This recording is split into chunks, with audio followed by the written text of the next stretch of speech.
हे, क्या आपको पता है एंशियंट हिस्ट्री की क्रोनोलॉजी क्या है? चलो आज हम लोग मिलकर समझते हैं क्रोनोलॉजी ऑफ एंशियंट हिस्ट्री। सबसे पहले हमारा आया है पैलियोलिथिक एज, जो कि 2 मिलियन BC से लेकर 10,000 BC तक चला। उसके बाद आया मेसियोलिथिक एज, जो कि 10,000 BC से लेकर 8,000 BC तक चला। और हाँ, यही वो एज था जिसमें कि डोमेस्टिकेशन ऑफ एनिमल और पब्लिश किया गया कुछ स्टोन टूल्स को। अब इसमें डोमेस्टिकेशन ऑफ एनिमल अगर देखा जाए तो सबसे पहले कहा जाता है कि डॉग का हुआ था। उसके बाद आया हमारा नियोलिथिक एज, जो कि 8,000 BC से लेकर 4,000 BC तक चला। यही वो एज था जहाँ पे एग्रीकल्चर शुरू हुई थी। उसके बाद आया हमारा कैलियोलिथिक एज, जो कि 4,000 BC से लेकर 1500 BC तक चला। यही वो एज था जहाँ पे सबसे पहले लोगों ने कॉपर को यूज़ करना शुरू किया था एज अ मेटल। हाँ, एक बात मैं बता दूँ कि पैलियोलिथिक, मेसियोलिथिक, नियोलिथिक, कैलियोलिथिक ये सारे ऐसे पीरियड है जिनको कि प्री हिस्ट्री कहा जाता है।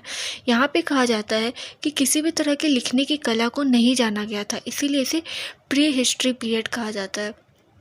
अभी जो है वो हमारा प्रोटो हिस्ट्री है, वो है हमारा इंडस वाली सिविलाइजेशन, जो कि 2700 BC से लेकर 1800 BC तक चला था। इसमें कुछ स्क्रिप्ट्स वगैरह देखे गए थे जो कि आज तक पढ़े नहीं गए, क्योंकि वो हैंड राइटिंग हमें समझ में नहीं आएगी। यहीं पर हमारा सबसे पहला अर्बन सिविलाइजेशन भी हुआ था और साथ ही साथ ब्राउन एज भी इसे कहा जाता है। इसके बाद आया हमारा वैदिक एज, जिसको कि 1500 BC से लेकर 600 BC तक चला था। और हाँ, यही वो एज था जिसमें कि 4 वेद आए थे, ऋग्वेद, सामवेद, अथर्ववेद और यजुर्वेद।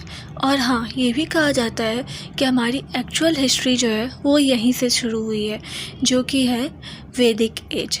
इसके बाद अब हमारा आता है महाजनपदा, जो कि 600 BC में आया था। इसके टोटल 16 किंगडम्स थे। इसके बाद आया मौर्यन एम्पायर। हमारा मौर्यन एम्पायर 321 BC से लेकर 185 BC तक चला। मैंने मौर्यन एम्पायर के ऊपर ऑलरेडी एक वीडियो बना रखी है। इसके बाद आया हमारा लास्ट गुप्ता एम्पायर, जो कि चला हमारा 300 AD से लेकर 600 AD तक। अभी के लिए इतना ही। Thank you so much for watching my video. If you really like it then don't forget to follow my channel for more such informative content.